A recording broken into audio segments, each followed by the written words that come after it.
The antlion, one of the largest insect species of monsters and one of the most dangerous. Despite its incredible power and abilities, patience is one of its greatest weapons. Responsible for the disappearances of many adventurers every year, to fall prey to this monstrosity is to become one with the sands forever. Not much is known about them. Antlions have remained mostly unchanged for thousands of years. There are very few variants that have evolved for their environment and region, but ultimately behave very similar to one another. Surviving the test of time has shown that they are effective predators worthy of being feared and respected. There is not a single adventurer that hasn't heard of an antlion, and yet, anyone traveling through the desert needs to fear for every step they take. Now, what makes antlions so dangerous is that they're ambush hunters. Antlions love dry desert climates. The sand makes it easy for them to snuggle somewhere safe. From there, they can wait weeks to months for prey to come stumbling by. An antlion trap is very intricate. When prey walks a certain distance within, the trap springs. What keeps them in isn't the difficulty of climbing out, but the entire trap acts as a whirlpool engulfing what's inside. The trap reacts to the movement of the prey and continues until movement stops. Eventually, the prey will either trip and fall, or they'll wear themselves out and have no choice but to be swallowed whole. Antlion traps are impossible to spot, simply appearing as sand until you walk closer to the center. A normal antlion trap will actually have a distinct smell to it. This is due to the mucus it uses to create the trap itself. Antlions only abandon traps after they have successfully hunted something there. They typically have traps all over the desert, and once capturing something, they'll simply make another in a different spot rather than using the same one animals are wary of. Sometimes these spots will not see any attraction of life for months due to the creatures being wary. This is an easy way to tell if a trap is abandoned because natural winds would have carried sand back somewhere into the pool. Also, plants can be found growing within them due to the mucus being very nutritious.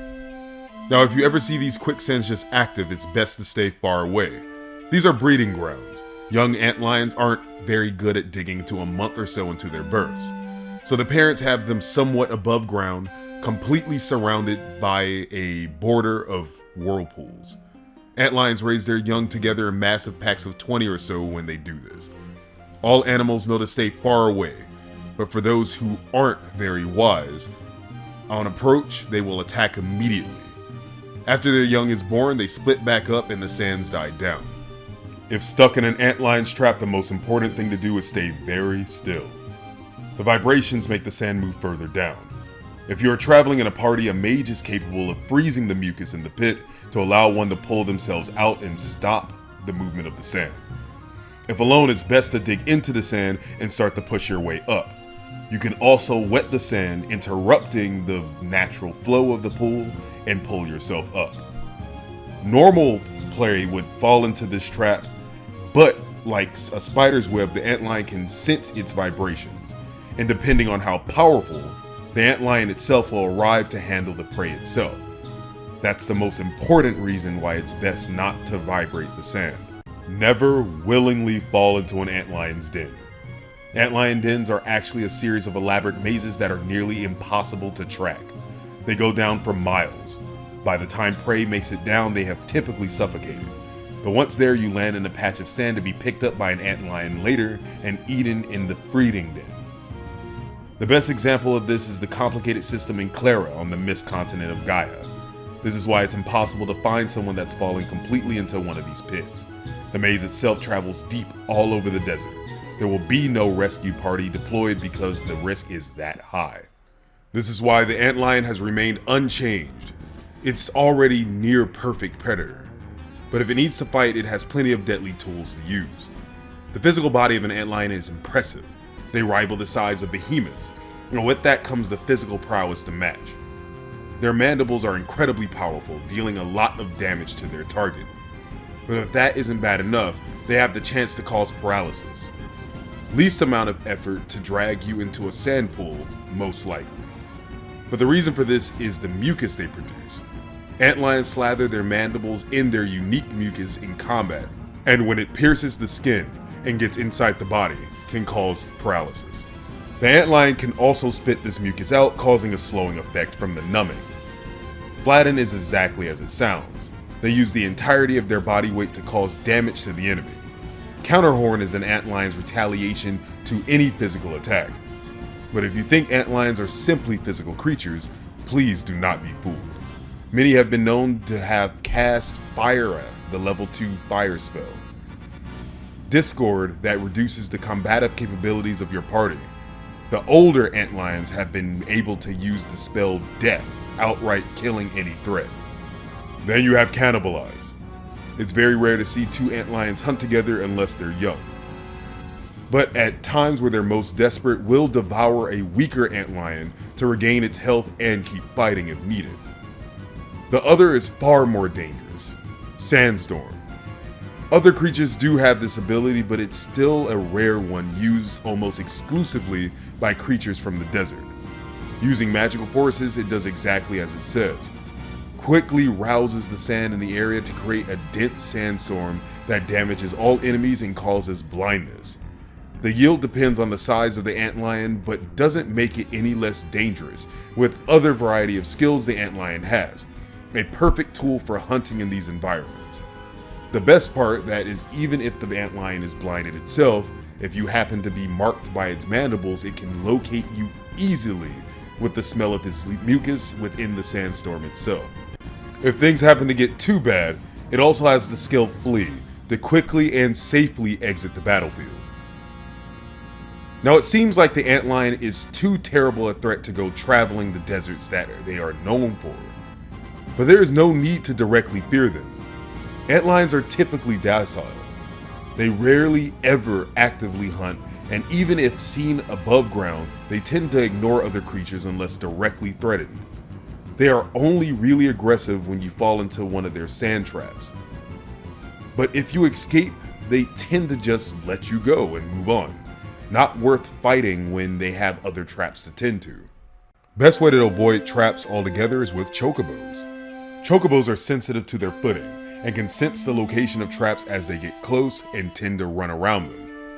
Even if they didn't, chocobos are fast enough to simply run through an antlion trap before sinking in. If you're worried, be sure to purchase chocobos when you're entering the desert. Now for hunters poaching, an antlion doesn't exactly bear anything worth selling. As old and powerful as these creatures are, the only substance worth gathering from them is their mucus. The mucus on its own can be used to be dipped in weapons to gain the same effect of paralysis on strike. You can make mucus grenades that can cause slow to enemies. Medicines can be also made for surgeries and painkillers. Some even use it for sleep in low yields mixed with tea, believe it or not.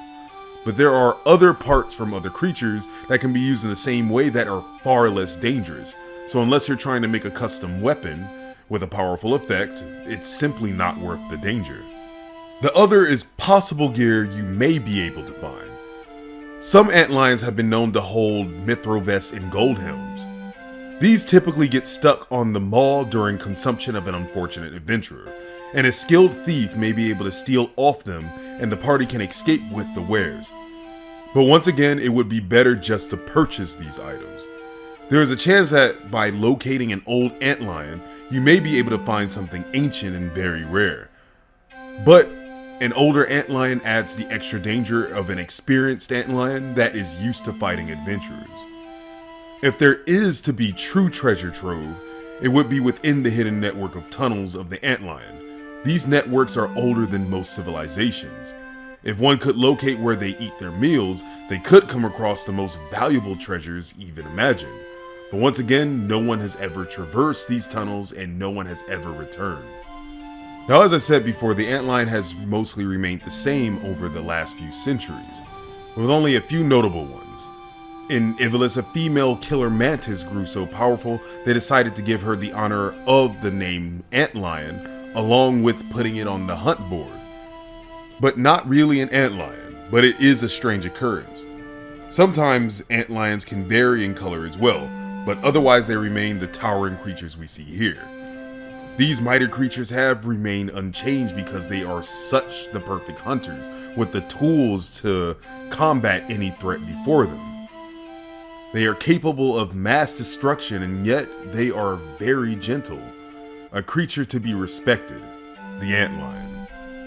Hello everyone, this is Beast Lord J. Since this particular video was fairly short compared to the others, I wanted to give you all a brief shout out. Thank you for over the years, for those of you who've been checking out my videos and giving me comments and feedback. I truly appreciate it. I do love lore, and unfortunately Final Fantasy does not have a lot of lore on its creatures.